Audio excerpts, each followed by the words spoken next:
Alright guys, so the next thing we have to do is download Android Studio. Now, the website is most likely going to change because they always do. However, if you just type in download Android Studio, it's always going to be the first thing that pops up.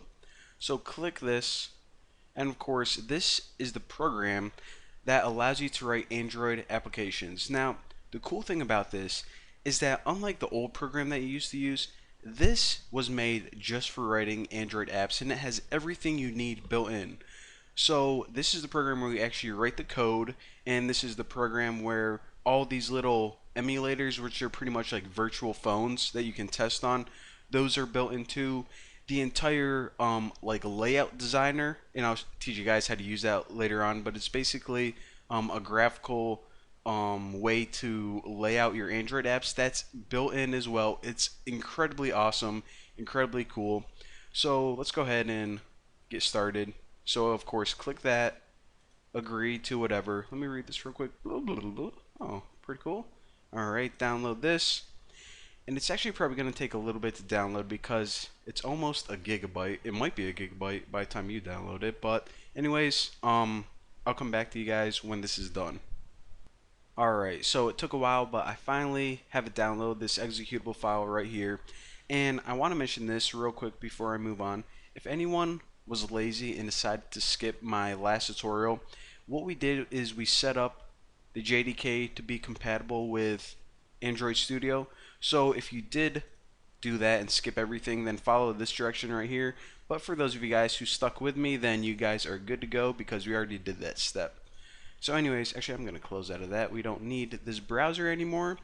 However, if we go to our downloaded files, then we see that we now have this Android Studio bundle. So this, of course, is the installer. So double click that. Alright, so anything that pops up, just say yes. We trust them, we trust Google. Next, and leave. Pretty much you're going to leave all of these as the defaults. Agree, agree. Do I want to install in the default location? Yes. Recommended, looks good. That looks good as well.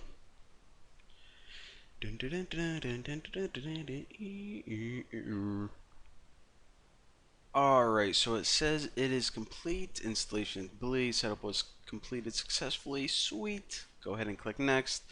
And I actually don't want to start this up right yet because what I want to do is I'm going to go to my start menu right here, and I'm going to go to all programs. And now we can see after we have everything downloaded and installed, we're going to have a folder called Android Studio. So if I click that, I'm going to see this Android Studio program. I'm going to right click it and send it to desktop. So that way I have a Android Studio icon on my desktop because we're going to be using it a lot now. So the first time I open this, I'm going to right click and we're going to choose Run as Administrator. Now the very first time you open it, this thing is going to pop up right here, and it's going to download all the extra components that it needs, but don't worry, this is only a one-time thing the very first time to set everything up. Alright, so all those additional components look like everything is good to go.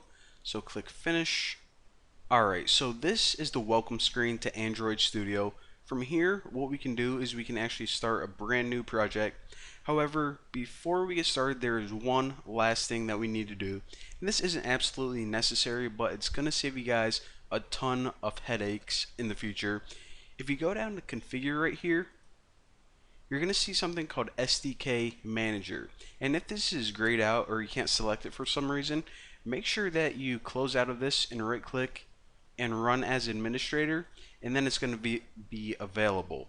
So anyways, click this right here, and what's going to happen is you're going to have a new pop-up window that appears. Now this basically allows you to download additional packages or additional code that you're going to use whenever you're developing apps. As you can see, it says install 9 packages, and the ones that are checked are actually the ones that we're going to want to install. So if you click this button right here, and of course we need to accept the license and install, then what it's going to do is it's going to install these additional packages. Alright guys, so once you have all the optional packages installed, what you can do is just close out of Android SDK manager, and it's also a better idea to close the Android Studio altogether and now right click it and run it as an administrator to open it again. And the reason that you want to do this is because whenever you open it this time, you want to make sure that Android Studio is aware of all the updated packages. So that's why we closed out and opened it again, so it doesn't have anything weird stored in its cache or memory or anything. So now we are finally done installing everything and setting everything up. We are ready to start making our first Android project.